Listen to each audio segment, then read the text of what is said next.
Welcome to USA Global TV and Radio, where our mission is to provide education, entertainment, hope, and inspiration. USA Global TV and Radio connects you with experts and audiences all around the world every single day to help you succeed in business and to live a richer life. Visit us at usaglobaltv.com to learn about career and life-changing training and mentoring programs like the Listening Mentor.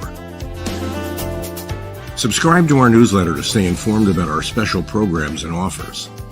Discover how you can become a guest on one of our shows or a host or producer of a USA Global TV and Radio show of your very own. That's USA Global TV and Radio, where the doctor is always in.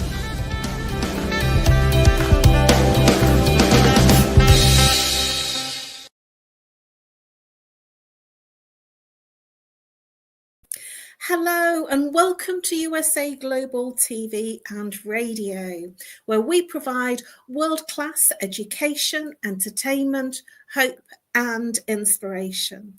Our show today is A Woman's Prerogative in partnership with E360 TV. A very viewers and our friends at E360 TV. Hello to all our friends on our normal social media channels, YouTube, Facebook, LinkedIn, and X. Today's topic will be a very, very interesting one, and one that I'm sure that you'll gain lots of insights from. Managing emotions and expectations, navigating the holiday season. This is particularly prevalent for people in the UK as we're preparing for Christmas, and in America and Canada as you prepare for Thanksgiving, as well as all the other social holidays that we normally have. I'm Caroline Heward, and I'm known as the Harley Street Stress Expert. I'm your TV presenter and host for tonight's show, and I'm also the resident therapist for USA Global TV and Radio. I'm joined today, I'm not alone, I'm joined today by another panelist. Wonderful Reverend Lydia is joining us, and she's coming all the way from snowy Canada. Let's bring Reverend Lydia FOUGERES through. Hello. Hello, Caroline. Hello, everyone. It's nice to see you. Very nice. Reverend Lydia, please do share with our viewers a little bit about what you do and if there's anything new that you're working on right now. Well, I am a reverend to start with. I am a retired registered nurse and holistic nurse. I am an author. I wrote the series 111 Reflection for Thy Earth Odyssey. It is on Amazon and on my website also. I also am an intuitive healer, I balance chakras, and also I am a medium from birth. So that is pretty much the resume of who I am. I work in English and in French. I am fluent in French also. So that is pretty much what I do and what I am. Thank you, Reverend Lydia. And for myself, I'm known as the Harley Street Stress Expert, and I help people to bust their stress. How do I do that? I do that through using root cause therapy and chakra psychology. And I identify the root cause that creates the initial repeating pattern of stress, whether it be emotional, physical, mental, or behavioral. I also help people move from a place of internal stress and trauma to a place of internal peace, internal and external peace, and in their own bodies and in their own connections and in their own relationships. And essentially, I help people break through the patterns that create their everyday stress. What's new for me? Well, I'm going to be speaking in London and in the Kensington Hilton Hotel on Saturday, the 30th of November, with one of my old-time dear friends and promoters, and I'm going to be talking about how to bust your stress. And I'm really looking forward to sharing the stage with a number of wonderful other extraordinary experts, and also I'm looking forward to the first time of being live on stage for quite a long time now, rather than being behind a screen. So that's me. Without further ado, let's bring out Reverend Lydia and let's move into the topic. So our topic is managing emotions and expectations, navigating the holiday season. So there's quite a lot. It's a very chunky subject, this is. So I'd like to start with managing emotions.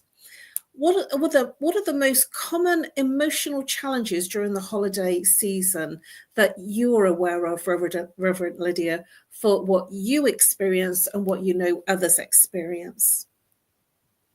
Well, for me, it is easy because I'm a happy person. No matter the holiday, I spend them alone. Well, not this year, but usually I do spend them alone. But what I see of people that actually call me or talk to me, they actually say that it's nostalgia, sadness. They feel they're emotional about what could have happened or what they did not do. That is the way they feel. They want to go back in the past, which they cannot change at all. So that is the way people see the holidays, Thanksgiving, when it comes to negative feelings. But we are lucky that most people see the holidays and Thanksgiving and the holidays as a positive event. So we have to think that not everyone has someone to spend the holidays with. We have to think about those that are lonely, alone, sad. We have to think about them. And if possible, we could even include someone that is excluded from a group. We could add someone that it does not really matter whether they have their in the family or not. We could have them. Does not make a difference. If there's enough for 7, there's enough for 8 at the table. So that is pretty much. Oh, that's wonderful, Reverend Lydia. How lovely. I love that. Can I come to dinner? Yeah, absolutely. I might have to travel a little bit. I really resonated with some of the things that you mentioned about the fact that some people are in the past, very much so that I feel that in these kind of times that it is a reflection, and certainly if there's people in the family that have passed on, that this is also a time to remember them and a time to almost be sad at the fact that they're not sitting at the table. And that's something that my family are sitting at the table and remembering my baby brother not being there at the table. And also the going into the past it stops us from being in the moment of the experience that we're in. And I very much resonate with you that it's so easy to step back into those past conversations. And that certainly is, from my perspective, an emotional challenge for many families, many people getting together for Christmas, especially if there's challenges and emotional trauma in the family, or the family members don't get on. And that was something else that I was going to bring up, that sometimes, we don't choose our families, and families don't always get on. In fact, I would say that families tend to know which buttons to press, and it's not always easy to navigate those types of conversations. And I feel that sometimes it's much better to, if somebody is looking at the past in terms of their conversation, to focus them in what's happening now, in what's happening and what's going to happen, so that it brings people to be present. And I feel that that is the only way to be, because, as you've mentioned, you can't change the past.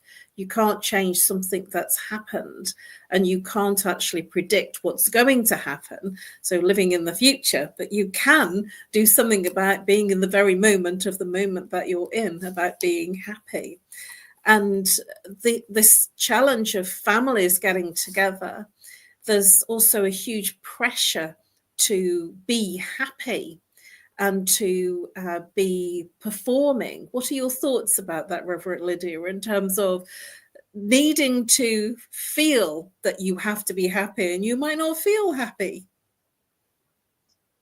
Well, I would be hypocritical. I would really be a hypocrite if I would say that I try to be happy because I actually stay home alone. I do not play cards. I do not play bingo games or things like that. So I'm not a person that really enjoys those kinds of games, and my family does enjoy them. So I do stay at home, and I read during the holidays. I do that. So at New Year's Eve, I am alone. Christmas, I am alone. I stay alone, and I am actually extremely happy, which is odd for many people because they think I am some kind of loner. But it is a choice. It is a choice that I want to be happy, and I do not want to put a face or a facade just to make others happy. So I think that I make others happy by actually not making them believe that I am, because they would think I'm just playing the game, and they know that I'd rather be home and read and be calm in my home than being surrounded by noisy people. So that is the way I do it. So I invite people that do not feel like playing the game of being happy to enjoy their own company instead. They do not have to do it. It's not an obligation to actually make believe that you're happy. The important thing is that you are happy. That is the way it is, whether they like it or not. Thank you, Reverend Lydia. Exceptionally, thank you for your huge transparency and for being so vulnerable in your share. I really appreciate that, and I'm sure our audience do too. And it is a choice, as you've mentioned. And I choose to spend it with my family, even though it's crazy at times.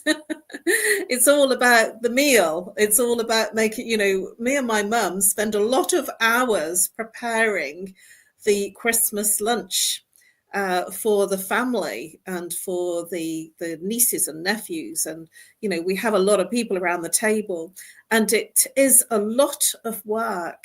for 1-2 people, and to make sure just to serve everybody at the same time so the food is hot. It is such, you're smiling and laughing, and it really is a big deal, to make sure that if you're serving 8-10 people, that all the food comes out and we're all eating at the same time and it's all hot, and we're still working out how to do it because we don't have things that keep it hot, so we're literally bringing it out of the oven and serving it. So that is one of the challenges when you're serving a huge family. And I also feel a challenge for me particularly is when I'm because I prepare goose, and I cook it from fresh, and create and prepare the stuffing. So I do homemade stuffing, and then I watch it, and then I sort of prepare the roasters from the goose fat. And I know this sounds a bit mundane, but it's a lot of work, and then it's devoured in minutes. It sort of doesn't seem to be there for very long. And at the same time, I do feel a sense of satisfaction and a sense of pride that I did it. I actually managed to get everything done, and the goose came okay and the roasters came okay, because I have landed up overdoing some because I've left it in the oven too long, especially the roast potatoes. But I really look forward to the pleasing comments and the applaud from my family members of how much they're enjoying it. So that is something that I do, and I do live alone. So this is something for me, going from being alone and being quiet to going into quite a noisy environment where TVs are on in every room, and it's very busy.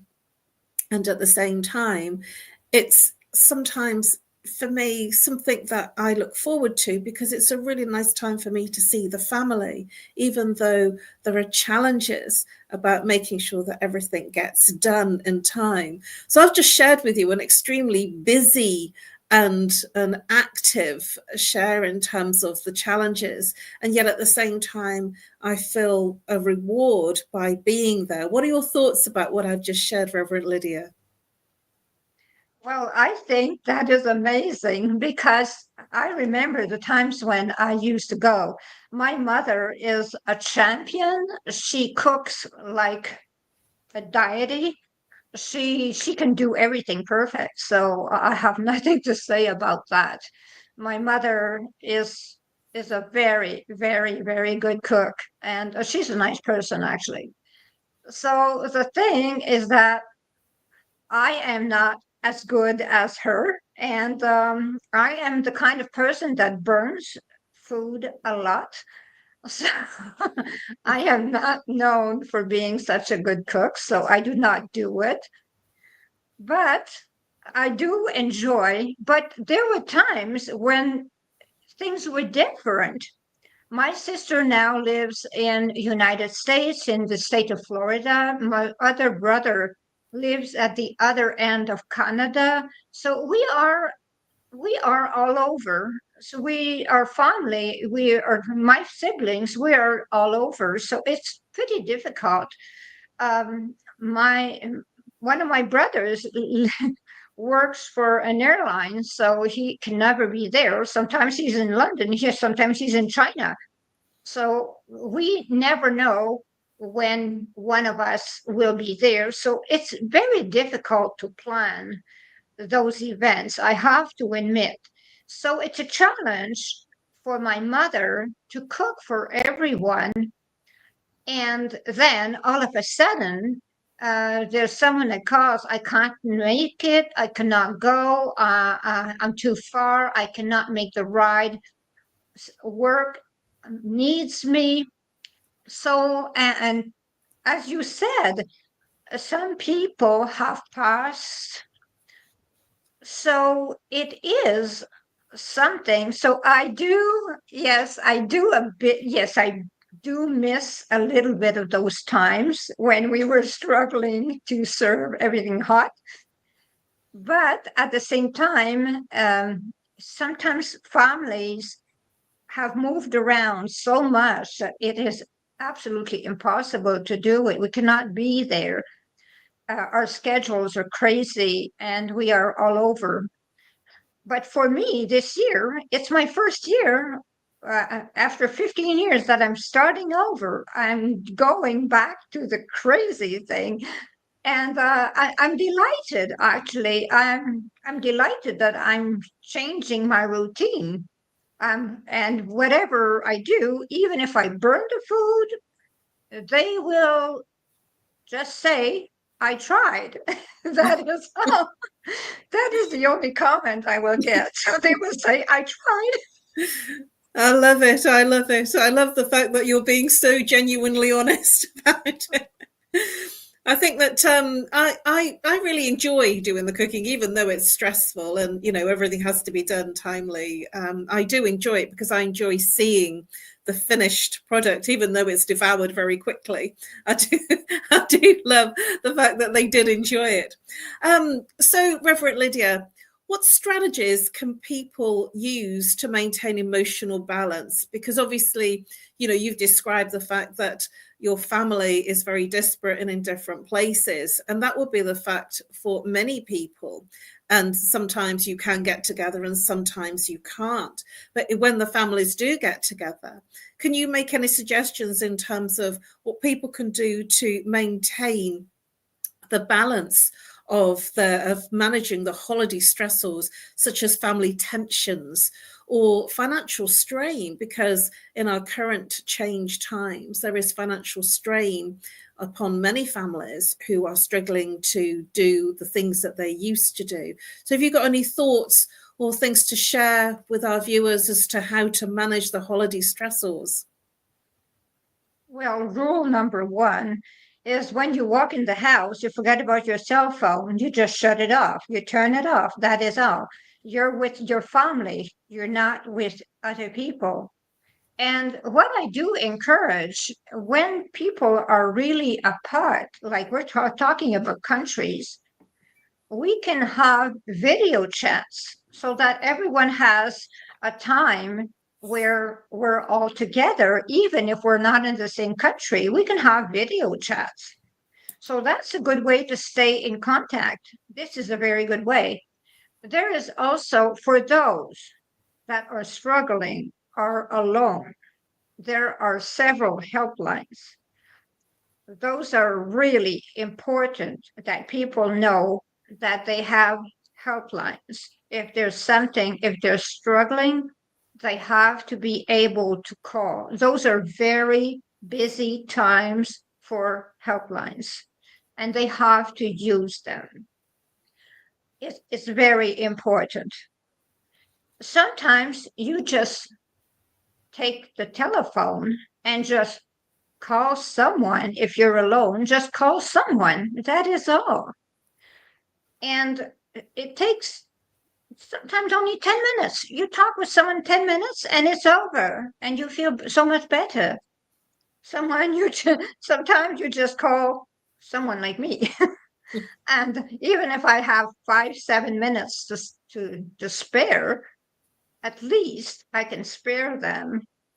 And someone like you help. You're a helper.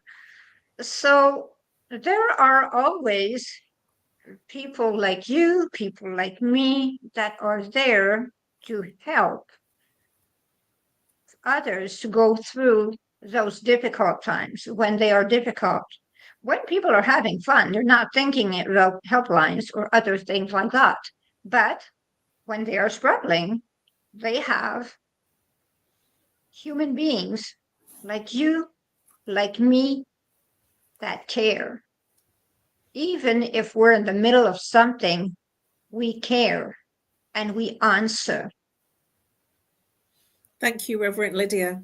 And I totally agree with you. And that's something that I hadn't thought about mentioning. So yes, helplines. This is definitely a time that I experience a lot more calls, and people, especially if they are alone or they've fallen into difficulties and they can't be with their family, this is a time that becomes difficult. And it's a time that usually, I think that things like social media, Facebook, show families and pictures, and sometimes it can almost make you feel very sad to see other people having fun. It's almost like what you're seeing and realizing that you don't have that. And so this is important to know that there is outside people that can help, and it's only a phone call away. I'm now going to look at, when the families are together and if there is tension and there is stress and difficult relationships within the family around the lunch table. And one of the tips that I would give is to make sure that you keep everything light. Even if you're not feeling it, when you're not feeling that you are looking forward to it or looking forward to the situation of being with the family, if there are any stressors or difficulties with other family members, is to make sure that you stay away from those difficult or touchy subjects. And one of the subjects that I would stay away from is particularly in times of change and stress, that people tend to gain weight. And so if you do turn around and say, no, you put a few pounds on, that is definitely going to get the other person's back up. So refrain from using those kinds of comments and leading into conversations about weight. But rather looking at what you do know about them, or maybe discuss a TV program or something that's easy for everyone to join in. Certainly when I was always being with the family, and I never miss a Christmas with my family, the focal point, because I live in the UK, was the Queen's speech. And so when we were young, we would all wait for the Queen's speech, and then we would have lunch and we would discuss the Queen's speech and some of the things, obviously now the Queen has passed away. So this is something that has been taken away from people in the UK, because there's a lot of royalty around the fact that the Queen made a speech, and it didn't feel quite the same when she wasn't there. And then we had King Charles making the speech. It felt different, and we sort of forgot about it, and then we got busy with making lunch. The other thing that I feel is really, really important is to make sure that even if you've had a difficult year, to focus and share the things that are positive about your year, things that are good, because whatever we're feeling grateful for, we always create more of. So even if you are challenged with your family, find one thing to compliment about the food, one thing to compliment about each person, and you're set to raise the frequency and the vibration, and you're setting the scene to have a much better time. So Reverend Lydia, I'd like to ask, commercialism, Christmas and Thanksgiving has become extremely commercialized. Even for us, we didn't used to celebrate Halloween in the way that we're celebrating it now. And I think that we've taken a leaf out of America's playbook, and we've really ramped up our celebrations around Halloween.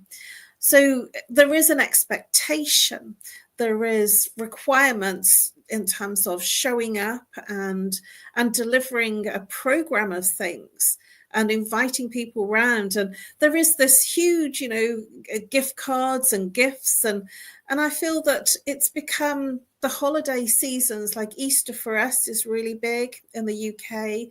It's become very, very commercialized. And I wonder if, from my perspective, that we've sort of lost the meaning behind some of these very big focused celebrations. What are your thoughts, Reverend Lydia, in terms of how it heightens emotional struggles in the demise of high levels of commercialism? Well, you are absolutely right about how commercial everything has become. As for us, we are finished with Thanksgiving because we're in Canada. So we had Thanksgiving in October. We are not at the same time as the US. Here in Canada, Thanksgiving is a little more about the harvest, and about thanking for what we have received. So it's not as commercial, I would say, as in other places. We do have a tendency to keep it simple without making it really complicated, turkey, things like that. So we do make it a little simple, well dressed, but at least simple. And we actually enjoy one another company. It is more about thanking, and we just look at the moon and things like that. We really enjoy the mood and the harvest a lot, because Canada is pretty much, it's a great country, but actually there's not 300 million people in Canada. There's 30 million people. So we have more of that harvest spirit still. We do still have it. But when it comes to Christmas, we're like any other country. It's running around shopping centers. We lost the meaning of Christmas. The meaning of Christmas is to be together. It's not about exchanging gifts and the whole thing, and who will have a new Louis Vuitton bag. But this is about gifts now. It's not about being happy and being together and celebrating the fact that we are together. It is not that anymore. And now you have families that they just do not have the money because of the recession that is there. There's no more huge presents, and people are ashamed of what they give or what they receive, and they have lost control over the holidays, because the holidays have become so commercial that they are scared to say, oh, well, I had a scarf for Christmas, which is a gift. And if your mother made you a scarf, well, you should be grateful because she took the time to do the scarf. So that is the way it is. And she did not even have to do the scarf. She was just there loving you. That is the way she did it. So they lost the meaning of Christianity, of celebrating what is Christmas about, because Christmas is about Jesus and being together after all. So it becomes about Santa Claus now, not about Jesus. So Santa Claus has become more important than Jesus. That is the way I see it. I was nodding my head through your entire share just now, Reverend Lydia, and I so celebrate you for bringing these very, very difficult things up, because you're right in terms of our changed times that many people are struggling financially and can't afford to do the gifting, and so it becomes if you spend. If somebody spends £20 and you get them something that's a much smaller gift, how is it received? How is it thought of?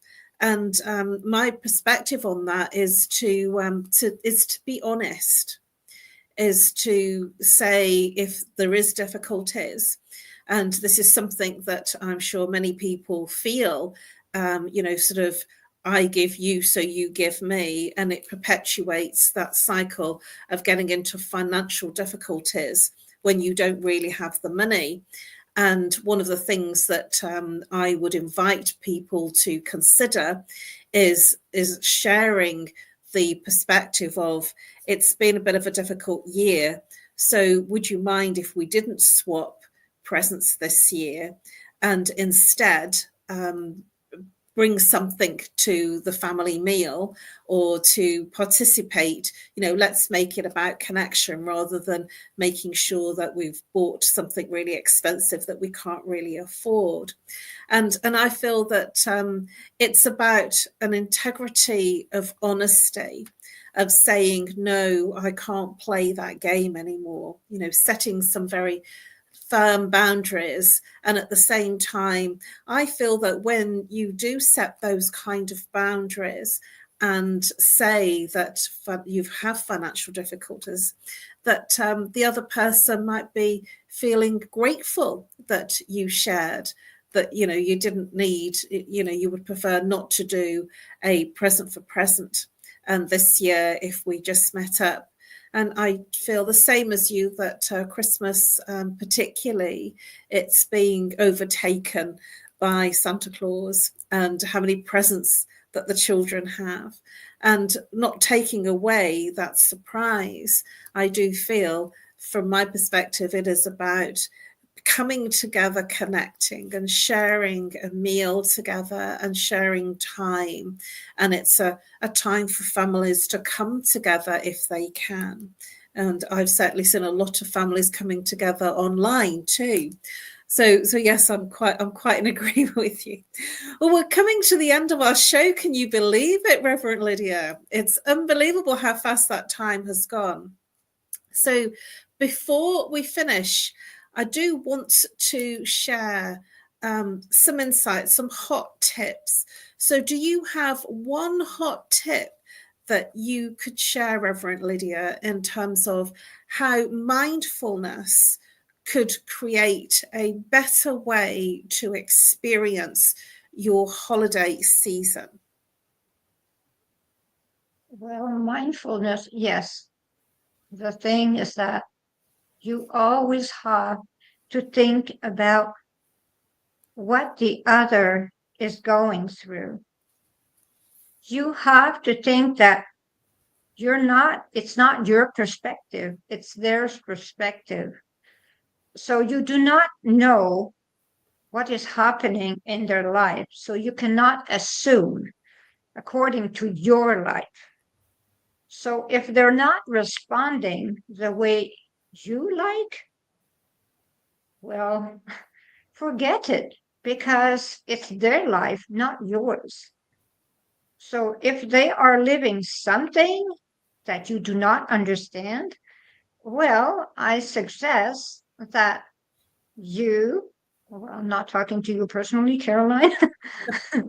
I suggest that the person that is seeing someone act in a such and such way mind their own business, because they do not know the explanation to the way the person is acting, and instead be loving and grateful and help that person. If they do something that you don't agree with, well, maybe help instead of judge. Oh, wow. You've stolen all my lines. I'm sorry. I'm in agreement with everything that you said. And I would like to add one more thing to that, Reverend Lydia, and that is compassion. I think that sometimes we forget about being compassionate to the other. So be there for the other person. And it's amazing how much they will get from it. And if you're being kind to the other person, they then become kind to you. So I love what you've shared, Reverend Lydia. Amazing. So before we finish the show, please, Reverend Lydia, share how people can contact you and what's the best way to reach you. Well, the way to contact me is through my email, greatdivinemother@gmail.com. My phone number is 1-514-582-6882, 1-514-582-6882. And there is my website, www.lydiafougere.com. There are my books that you can actually buy on Amazon also. And there's my Facebook page also. There's my author Facebook page, but I also welcome anyone who desires to contact me on my personal Facebook page. And it is the one where I have a hunter cat, because I just finished hunting. So I welcome everyone to try to join me, because I do my best. I answer everyone. So I do my best. Or at Diva Divine Mother on Instagram, /. Thank you, Thank you. Reverend Lydia. And for myself, you can reach me on No More Stress at live.co.uk. You can also reach me on my social media platforms. Facebook and LinkedIn are my preferred platforms. And you can also reach me on call, which is, if it's international, +44. If you're local, 07523 120 189. It's a UK number. And also, I look forward to helping you bust your stress. I'm here, especially in holiday times, to help you break through the patterns that are creating your responses, that are creating your stress. Thank you very much, Reverend Lydia Fougeres. It's been an amazing show, and I am really looking forward to a Woman's Prerogative Part 2. So I'll be back shortly at 9 p.m. Greenwich Mean Time, which is 4 p.m. Eastern Time. But before we go, I want to share with you to subscribe, be an exclusive community, VIP community member of our first access to our newest videos, photographs and insights of the British royal family. It's our VIP exclusive community. It's live streamed on USA Global TV and radio and YouTube. So please do subscribe to our VIP exclusive community. And I look forward to seeing you very shortly. And I look forward to seeing you next week on A Woman's Prerogative, which is every Monday. This show is 2 p.m. Eastern Time, 7 p.m. Greenwich Mean Time, and part 2 of A Woman's Prerogative is 4 p.m. Eastern Time, 9 p.m. Greenwich Mean Time. Thank you very much, and thank you so much, Reverend Lydia Fougeres, for your incredible contributions, and I look forward to seeing you all next week. And now over to our sponsors. USA Global TV and Radio proudly presents our partner and sponsor, Mr. Philip Sykes and the British School of Excellence. Building confidence, changing lives. And now, proudly presenting the Polished Professional. On a transformative journey with the British School of Excellence's comprehensive suite of masterclasses, crafted to elevate your professional and personal life. 8 outstanding modules will elevate you to the next level. Module 1, Exploring Life's Purpose, delves into the depths of self-discovery, guiding you to chart your unique path to fulfillment and success. Module 2, Mastering Professional Presence and Confidence. This masterclass is a deep dive into the art of self-assurance and commanding presence, which is essential for standing out in today's competitive landscape. Module 3, Learn the Secrets of Visual Impact, how to curate a personal style that amplifies your professional brand. Module 4, Mastering Professional Etiquette and Communication Excellence, navigating the nuances of corporate interaction with grace and tact. Module 5, Elegance in Eloquence. We impart powerful techniques to captivate and persuade any audience with your oratory skills. Module 6, Unlock the Potential of Your Emotional Intelligence, EQ, and harness the ability to connect, empathize, and lead with emotional savvy. Module 7, Mastering DISC, building a gateway to understanding behavioral styles, fostering better personal and professional relationships. Module 8, Mastery in Dining Etiquette. building your confidence to perfect the subtleties of dining with finesse, enhancing your social savviness at any table. Step into the Polished Professional program where poise, elegance, and excellence aren't just taught, they're instilled for life. Join us to redefine your potential and polish your professional edge. To learn more, go to thebritishschoolofexcellence.com. The British School of Excellence are investors in people. Let us invest in you.